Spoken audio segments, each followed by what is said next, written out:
कांग्रेस ने अपनी दूसरी सूची में जबलपुर की उत्तर मध्य विधानसभा क्षेत्र से भी प्रत्याशी घोषित कर दिया है। ये बड़ी जानकारी कांग्रेस ने एक बार फिर विनय सक्सेना को मौका दिया है। न्यूज स्टेट से खास बातचीत में कांग्रेस प्रत्याशी विनय सक्सेना ने कहा कि उन्होंने 5 साल जनता के बीच में रहकर जनता के लिए काम किया, इसलिए इस विधानसभा चुनाव में जनता उनके काम पर वोट देगी।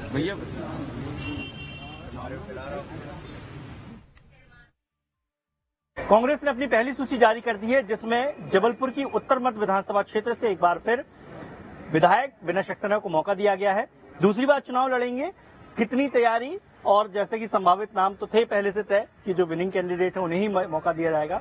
तैयारी कितनी, हालांकि अभी बीजेपी से चुनौती नहीं सामने आई है। देखिए, सबसे पहले तो मैं अपने शीर्ष नेतृत्व का माननीय सोनिया जी, प्रियंका जी, राहुल जी और सबसे विशेष तौर से माननीय कमलनाथ जी, जिन्होंने पूरे मध्य प्रदेश में हम लोगों को एक बड़ी मजबूती के साथ ताकत दी है, माननीय दिग्विजय सिंह जी और पूरे शीर्ष नेतृत्व जो मध्य प्रदेश का है, उन सबको धन्यवाद देना चाहता हूं मुझ पर विश्वास व्यक्त करने के लिए। और उत्तर मध्य विधानसभा के सभी नागरिक जो बुजुर्ग हैं, माताएं हैं, बहनें हैं, खासतौर से युवा साथी हैं, जिन्होंने 5 साल भरपूर मुझको प्यार दिया है। और मैंने भी 24/7 यानी 24 घंटे 7 दिन उनके लिए जनसेवा की। मुझे इसलिए पूरा भरोसा है, पूरी उम्मीद है कि चुनाव मैं नहीं, उत्तर मध्य विधानसभा और संस्कारधानी के नागरिक मेरे लिए लड़ेंगे और उसका आशीर्वाद मुझको भरपूर मिलेगा। बीजेपी अभी भी मंथन कर रही है। 8 विधानसभा क्षेत्र में 6 में घोषित कर चुकी है, जबलपुर की केवल उत्तर मध्य रह गई है। क्या कोई बीजेपी के सामने भी चुनौती है, इसलिए मंथन अब तक जारी है? देखिए, जब कोई व्यक्ति 5 साल काम करता है, लगातार सेवा करता है, तो जो विपक्ष की पार्टी होती है उसके पास भी संकट खड़ा होता है, क्योंकि उनके पास कोई ऐसा एक भी व्यक्ति नहीं है जो उन्होंने पिछले 5 साल में चुनाव हारने के बाद या चुनाव में लड़ने के बाद लगातार 5 साल जनता के बीच रहे हूं। और दूसरी तरफ मैं अपने पूरे परिवार जैसा पूरा उत्तर मध्य को मान के मैंने रात दिन लोगों के बीच में रहा हूं, सुख दुख में रहा हूं, हर तकलीफ में रहा हूं। कोरोना के समय जब नेता डरते थे उस समय भी लगातार उनके बीच में रहा हूं और लगातार कोरोना की बीमारी में जो लोग को घबराहट थी उसको भी हमने दूर करते हुए लोगों के बीच में पहुंचा हूं। तो मुझे लगता है भरपूर विश्वास, भरपूर प्यार, भरपूर आशीर्वाद मुझको उत्तर मध्य से मिलना है। तो ये थे हमारे साथ विनय सक्सेना, जिनका कहना है कि अब मूल्यांकन का समय है, जनता विकास पर वोट देगी। Durgesh Kumar, News State, Jabalpur. नीलम जुड़ गई हमारे साथ ज्यादा जानकारी के साथ एक बार फिर से। नीलम, अब चूंकि कांग्रेस ने देखिए लिस्ट जारी कर दी है और अगर बात करें बीजेपी की क्या कोई प्रतिक्रिया कांग्रेस की लिस्ट पर सामने आ पाई अभी तक?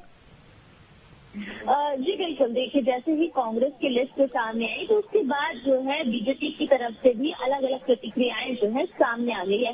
बीजेपी के जो प्रदेश अध्यक्ष है वी.डी. शर्मा, उन्होंने भी जो है इस लिस्ट पर अपनी तरफ से तंज कसते हुए कहा कि कांग्रेस प्रत्याशियों की सूची में सबसे ऊपर 4 चीजें हैं: परिवारवाद, महिला अत्याचार, अपराध और भ्रष्टाचार। तो इस तरह का तंज कसते हुए बीजेपी के प्रदेश अध्यक्ष वी.डी. शर्मा ने सोशल मीडिया प्लेटफॉर्म एक्स पर जो है पोस्ट किया। इसी तरह जो बीजेपी के मंत्री हैं रेड्डी, उन्होंने भी जो है अपनी तरफ से कहा कि कांग्रेस को वंशवाद से कोई निजात नहीं दिला सकता, रजनीश अग्रवाल का ऐसा कहना है। और साथ ही जिस तरह से पुराने ही विधायकों को या कहीं के पुराने शहरों को एक बार फिर से चुनाव में उतारा गया है, उसको लेकर भी जो है तंज कसते हुए महामंत्री रजनीश अग्रवाल ने बोला कि थके और जनाक्रोश से भरे नेताओं को टिकट दिया गया है और कांग्रेस ने बलि का बकरा कुछ प्रत्याशियों को बना करके बीजेपी के सामने जो है खड़ा किया है।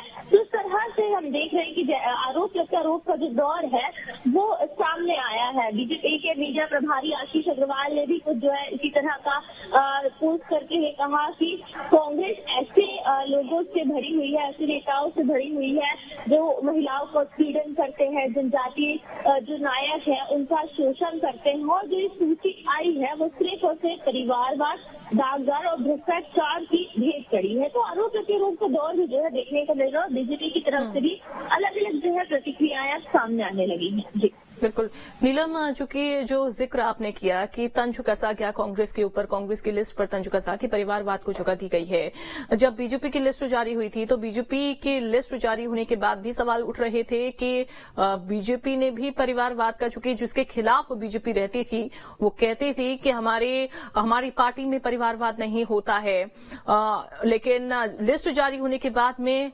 परिवारवाद कहीं न कहीं देखने को मिला था। जी बिल्कुल, देखिए जब बीजेपी की लिस्ट आई थी तो उसमें कुछ नाम ऐसे थे, अगर हम अब तक बात करें 136 में से कई नाम थे, 6 से 7 नाम ऐसे थे जो कहीं ना कहीं जिनके परिवार राजनीतिक जो है राजनीतिक क्षेत्र में जुड़े हुए थे। तो तब कांग्रेस की तरफ से जरूर ये कहा गया था कि इन नामों को रिपीट करके या नामों को मौका देके पीएम मोदी जो बात कहते हैं कि परिवारवाद को खत्म करना है, तो बीजेपी जो है उससे बढ़ावा दे रही है। पर वही आज कांग्रेस की लिस्ट आई तो उसमें कई ऐसे नाम हैं जिनके परिवार जो है राजनीति से जुड़े रहे, और इस चीज को लेकर के जो है अब बीजेपी की तरफ से ये तर्ज कसा जा रहा है कि कांग्रेस में जो वंशवाद है वो खत्म नहीं किया जा सकता।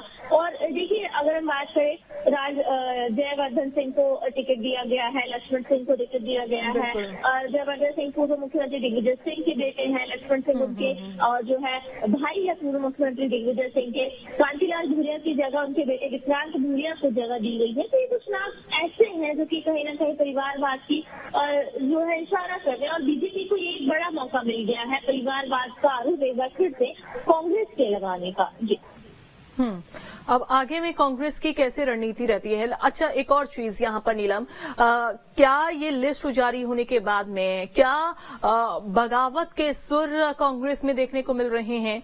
क्या कोई ऐसा उम्मीदवार जो कि ये अपेक्षा कर रहा था कि उसको टिकट दिया जाए लेकिन उसको टिकट नहीं दिया गया, उसका टिकट कट गया? जैसे कि एक नाम भी सामने आ रहा है, पूर्व विधानसभा अध्यक्ष का टिकट काटा गया है।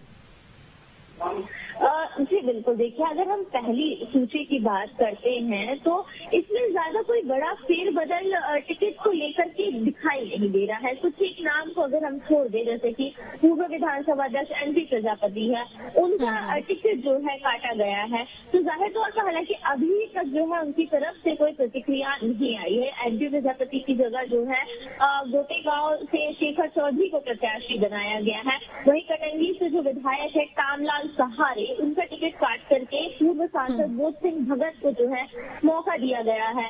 जिनौर से विधायक शिवदयाल बागरी की जगह जीवन लाल सिद्धार्थ को जगह दी गई है। तो वही भगवानपुरा में जो निर्दलीय विधायक है केदार डाबर और तो उनको जगह दी गई है। वही झाबुआ में अगर हम देखें, हालांकि झाबुआ में जो वर्तमान विधायक है कांतिलाल भूरिया, उनकी जगह उनके बेटे विक्रांत भूरिया को उम्मीदवार बनाया गया है। एक बड़ी बात देखिए, पिछौर से 5 बार के विधायक रहे केपी सिंह, उनको इस बार जो है शिवपुरी से प्रत्याशी बनाया गया है, और पिछौर सीट पर शैलेंद्र सिंह को जगह दी गई है। बिल्कुल छोटा सा कहीं ना कहीं फेरबदल है, पर अब तक देखिए ऐसी कोई बड़ी नाराजगी देखने को नहीं मिल रही है, क्योंकि करीब 69 नाम ऐसे हैं जो पहले से ही विधायक हैं। और बिल्कुल और कांग्रेस ने बड़ी ही चालाकी के साथ यहाँ पर लिस्ट जारी कर दी, और जैसा कि आप बोल रही हैं कि कोई नाराजगी देखने को नहीं मिल रही है, और शायद कहीं ना कहीं ये कांग्रेस को एक फायदा भी दिलवा सकती है कि मनमुटाव अब जो है, जो कि बहुत ज्यादा खतरनाक साबित हो सकता है, आगामी चुनाव के लिए नुकसानदायक साबित हो सकता है, वो फिलहाल देखने को नहीं मिल रहा है। बहुत शुक्रिया नीलम आपका। छत्तीसगढ़ में 6 विधायकों की टिकट